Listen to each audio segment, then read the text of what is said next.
ஸ்ரீ கந்த புராணம் 16ஆம் பகுதி. முருகப்பெருமானின் லீலைகள். பால முருகன் செய்த சேஷ்டைகள் கொஞ்ச நஞ்சமல்ல. தன் அரைஞானில் கட்டப்பட்ட தங்க மணிகள் கலகலவென ஒலிக்க அவன் அங்குமிங்குமாய் ஓடுவான்.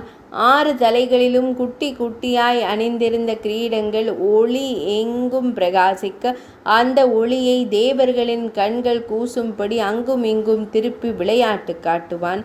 தன் தந்தையின் வாகனமான நந்தி தேவரின் மீது விழுந்து உருண்டு பிறழ்வான். பூலோகம் வந்து கடல்களில் குதித்து திமிங்கலங்களை பிடித்து விளையாடி மகிழ்வான். 7 கடல்களை கலக்கி அவற்றை ஒரே கடலாக மாற்றினான். மிக பெரிய ஆடு, சிங்கம், புலி முதலானவற்றின் மீது அமர்ந்து உலா வருவான். முருகனுக்கு மயில் வாகனம் கிடைத்தது பிற்காலத்தில்தான். தேவேந்திரனின் வில்லான தனுசு வானவில்லை எடுத்து வந்து அதன் நாண் மீது அமர்ந்து அந்தரத்தில் பறப்பான். மலைகளை பிடுங்கி எறிந்தான். இப்படியாக விளையாடும் அவனை யாராலும் தட்டி கேட்க இயலவில்லை. சிவமைந்தனின் இந்த சேஷ்டைகள் தேவர்களுக்கு பொறாமையை ஏற்படுத்தியது. அந்த பொறாமையை ஏற்படுத்தியதும் சாக்ஷாத் முருகப்பெருமான் தான். தங்களை விட உயர்வான சக்தி பெற்று வளரும் இச்சிறு குழந்தையின் வீரத்தை கண்டு யமன், வருணன், சூரியன், அக்னி, குபேரன், வாயு ஆகியோர் பொறாமை கொண்டனர். அவர்கள் ஒன்றிணைந்து தேவேந்திரனிடம் முருகன் செய்யும் சேஷ்டைகள் குறித்து கூறினர்.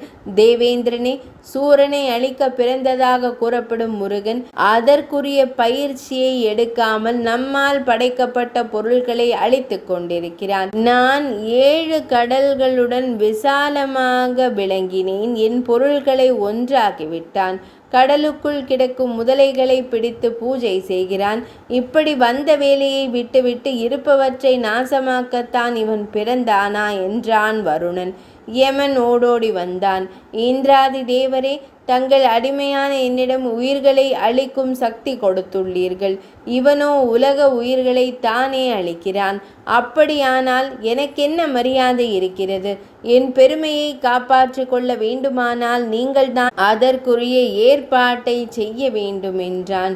குபேரன் தன் பங்கிற்கு, தேவேந்திரரே, அவன் தலைகளில் உள்ள கிரீடங்களில் ஜொலிக்கும் வைரங்கள் குபேரனான என்னிடம் கூட இல்லை.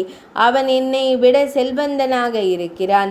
அப்படியானால் எனக்கு எதற்கு குபேர பட்டம் என்றார். இப்படியாக ஒவ்வொருவரும் ஒவ்வொன்றை கூற தேவேந்திரனின் மனதிலும் ஊறி கிடந்த பொறாமை உணர்வு வெளிப்பட்டது. எனது பலம் மிக்க தனுசை விளையாட்டு பொருளாக அவன் வைத்திருக்கிறானே, அப்படியானால் தேவர்களின் தலைவனாய் இருந்து என்ன பயன்? இந்த முருகனை தட்டி வைத்தால்தான் என் பதவி நிலைக்கும் என மனதிற்குள் கருதியவனாய் தனது ஆதரவாளர்களுடன் முருகனை அடக்கி வைக்க தன் ஐராவதம் யானை மீதேறி புறப்பட்டான். சூரியன் முதலான தேவர்கள் தங்களுடைய தேரில் ஏறி வந்தனர். அவர்கள் மேருமலையை அடைந்த போது அதன் சிகரங்களை பாலமுருகன் லாவகமாக கிள்ளி எறிந்து பந்தாடி கொண்டிருந்தார். 16ஆம் பகுதி இனிதே நிறைவடைந்தது.